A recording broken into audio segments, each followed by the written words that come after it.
Hey folks, this is Radiac, and welcome to yet another LP contest over from our friends at SocksMakePeopleSexy.net forums. This time it's the Let's Play Summer School, hosted by Rort, who is himself a two-time champion at these events. And he's brought in a couple of changes to the rules this time to make things a bit more interesting and, dare I say, fair. But before we get to what those changes to the rules are, let's talk a little bit about our game this week. This is Zool. Now, Zool came out in 1993 for the Super Nintendo, but it originally came out for the Amiga in 1992, developed by Gremlin Software, also known as Gremlin Interactive Entertainment. It's also been ported over to a bunch of other consoles such as the Mega Drive and the Game Boy. The gameplay in Zool is pretty simple. You play as Zool, the ninja of the nth dimension. To give the game its full title, he can shoot with the Y button and jump with the B button, although actually I switched those controls around on my setup to make it easier for me, because I play on a keyboard. Those boxes are checkpoints that you can hit, and then if you die you will restart at that point. And a couple of extra moves shown off there. If you jump and press the L button, you'll do a spin with Zool's sword out, and you can destroy enemies in midair. And if you run into a wall while holding R, you'll do the cool sort of parkour ninja flip that you saw a few minutes ago. It looks pretty impressive, but actually it's absolutely useless. Aside from one stage in the entire game, there is absolutely no application where you can use it effectively. It looks cool, but it's absolutely useless. So, I mentioned there were a couple of changes to the rules this week. First rule is that you can play any game you want. Well, kind of. There will be a different theme each week, and as long as you play a game that sticks to that theme closely, you'll be fine. This week's theme is jump and shoot, and as you can see, Zool is doing plenty of jumping and shooting. There will however be a couple of restrictions each week. Those are games that you cannot play, even if you wanted to. And the games this week are Mega Man and Contra. And that's just fine by me, because even if I could play those games this week, I wouldn't have. I always try and show something a bit more obscure whenever I'm given a free rein to play what I want. Also, that's the end of the first level already. This seems like a very easy game in the first couple of stages. Don't let that fool you. This game gets very difficult in a hurry. Really, in a hurry, seriously. The difficulty spike is just ridiculous.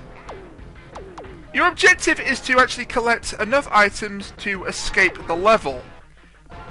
Items in this case being sweets and candy canes, but they actually differ depending on what world you play. This game is pretty expensive. It has 7 worlds in all, each containing 4 stages. We start here with the Sweet World, then there's Music World, then you have Fruit and Vegetable World. These are not official worlds, but based on the theme of them and the items you collect, these are the names I give them. Tool World is level 4, Toy World is level 5, oh sorry, World 5 I should say. World 6 is the sort of tropical flower world, and the 7th and final world, I'm going to leave a surprise in case you decide to play this off the back of seeing this footage. Now the reason you're collecting all these items is to enable you access to the next stage, which is represented by a gold coin at the end of the level. Now if you've collected all the items, it appears as solid and you can jump into it, but if you haven't collected all the items, then it starts flashing and you have to go back and collect enough items to gain access to it. You'll notice I'm taking hits like it's going out of fashion. This is a hard game, as I say, and I'll make a bold declaration right now. I don't think anyone can beat this game without taking a hit. I submit it's possibly able to beat this without losing any lives if you are crazy good at the game, as I clearly am not. I like to think I'm decent at it, but I'm not crazy good at it, that's for sure. But I do not think it's remotely humanly possible to beat this game without taking a single hit. Even though I know that some of the participants in this contest are not human beings. I don't think it's even possible for robots like that person, and you know who you are, person, if you're watching this, and I hope you are. If you can do it, I will openly admit that you are some sort of gaming deity. That's how confident I am that this is an impossible task. Fortunately, the game gives you several items to help you overcome the levels a little bit easier. You've seen the invincibility, which, as you can see, I cannot reach because I can't jump high enough, unfortunately. There is another item that would have enabled me to do that, which is the jump boost, which is represented by an orange arrow pointing upwards. But if you get hit, you lose it, and I got hit earlier in the stage, so I couldn't do it. There's the coin for the end of stage 1-2. I do find the variety of levels in this game rather impressive, as I mentioned the different worlds, but also the sheer variety of enemies that you face throughout the different worlds and stages. As you can see, we've got jelly bean droplets, I think. We've got candy bees, which I believe are referred to as humbugs in the game manual. I'm not making this up. And of course, my mortal enemy, licorice all sorts, so thankfully they will not drown you in Pepto-Bismol for the crime of being a killjoy. And not everyone's going to get that reference, you know what, I don't care. On the subject of items that can help you out then, this Yin Yang Z logo will actually give you an after image behind you, much like Ninja Gaiden 2, and it will double the amount of shots that you're allowed to have on screen. The default is to have up to 3 shots on screen before you can fire more. With the after image you see here, you can fire up to 6. It's useful, it does not protect you from damage, that's what the invincibility is for. You can also collect clocks to extend the time, because you can die from getting a time over, and while these stages seem quite straightforward and simple, move to the right and shoot things stages, later levels are much more like a maze. Like, you will go to the end of the stage and reach a wall that you can't pass, so then you have to backtrack and either go higher or lower than where the goal appears to be in order to find it. It can be a little bit frustrating, and as I say, this game is not for the faint-hearted. The first couple of times you play it, you will die a ton, you will probably game over a ton. It is difficult. But it was even more difficult on the Amiga original, because, presumably because of, I don't know, lack of memory or something, they changed this game a lot. The stages are shorter. The Nintendo version is also a lot buggier, although I personally have never encountered many glitches or bugs.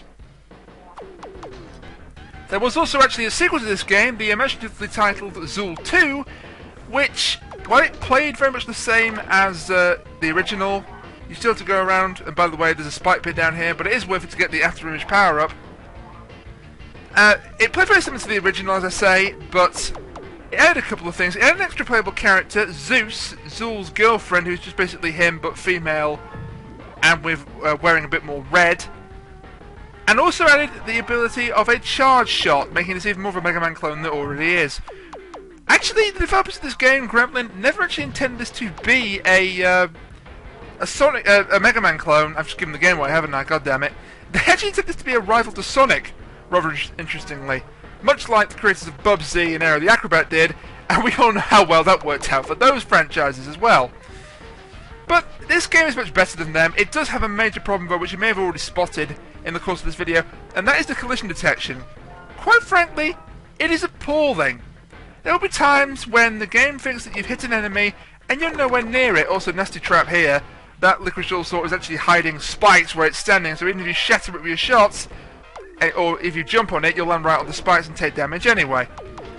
I am not a fan of the licorice all sorts. I'm not a fan of these humbugs, if I can use the lame term created by the game, even more, especially in the level that's coming up after this, and you'll see why in just a few short moments. This is still nothing too difficult, but yeah, as I say, Zool 2 added an extra character, a charge shot. Zeus, not to be confused with the Greek god, or indeed the dating site. Oh, and Caramel. Fortunately, you don't get to see much of the Caramel in this stage, but it'll be back with a vengeance in the not too distant future. Trust me on that.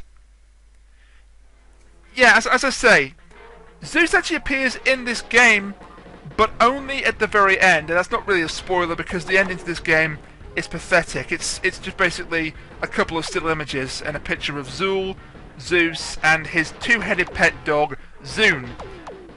Zeus and Zoon do not appear in normal gameplay at all. I believe Zoon shows up in Zool 2 as a bonus game that mimics Alleyway. Played Zool 2 myself, I don't actually know the answer to that. Neat little secret here, the game is packed full of them, and here you get 4 time power-ups giving you an extra 200 seconds, and you're going to need them. Because while this stage may seem simple, again just go to the right and shoot things, it's anything but. This is the first of the real maze stages where it isn't just simple go from left to right and shoot things. You'll get to the top of the hill here and then come to a dead end. And you're going to wish that the dead end was all the level had to offer, because this bit coming up is ridiculous. You have to jump up into the caramel waterfall, whatever it is.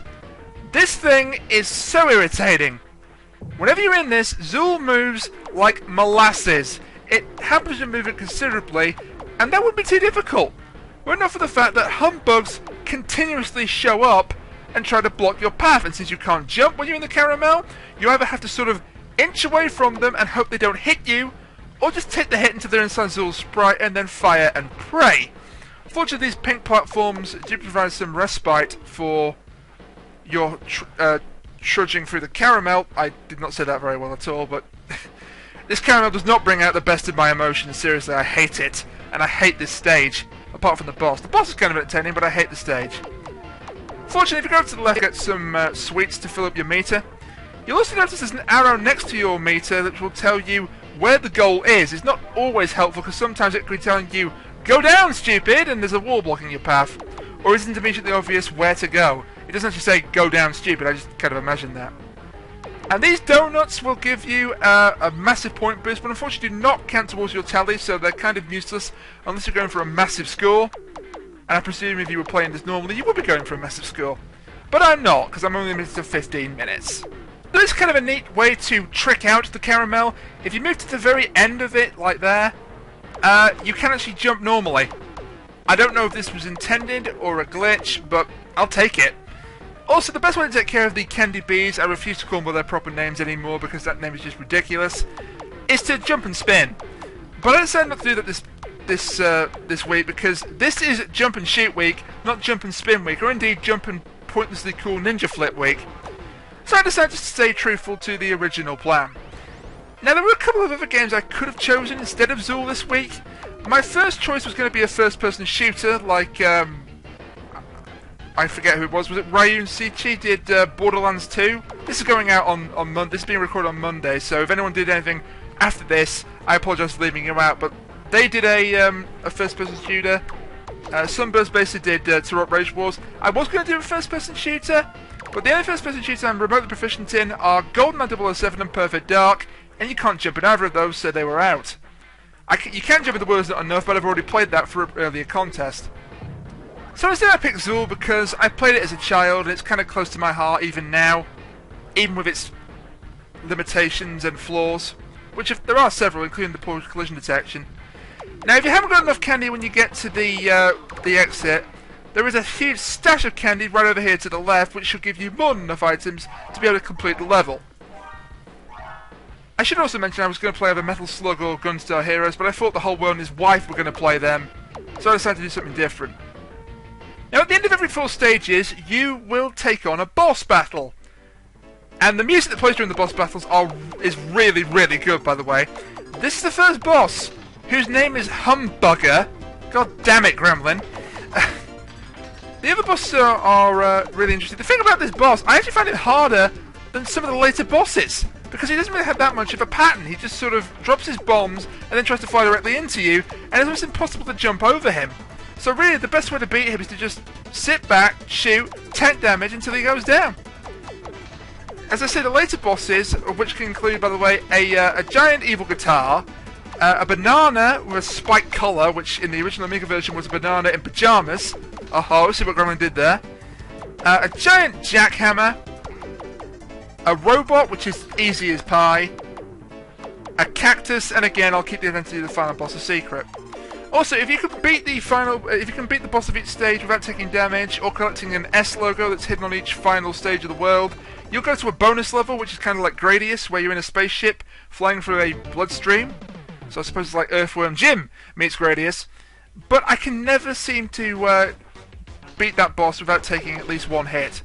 Or indeed the second boss. The bosses of stage 3, 4 and 5, I can beat without taking a hit. It's very, very strange.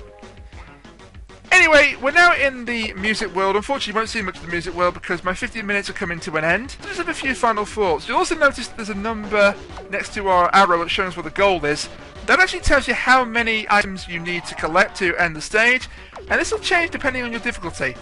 If you play on easy, it's 50 at default. As you can see, it's 75 on normal, which is what I'm playing on. And on hard, it's the full complement of 99. And believe me, hard is hard in this game, because not only can you take less hits and the bosses take more damage to go down, but also some of the items in later levels are ridiculously hard to find. But my time is just about up. So that was week 1 of the Let's Play Summer School. Me playing Zool. That wasn't meant to rhyme, but you know what? Let's go with it. And join me next time when I play whatever the hell makes us play with the theme next week. Until then, bye for now.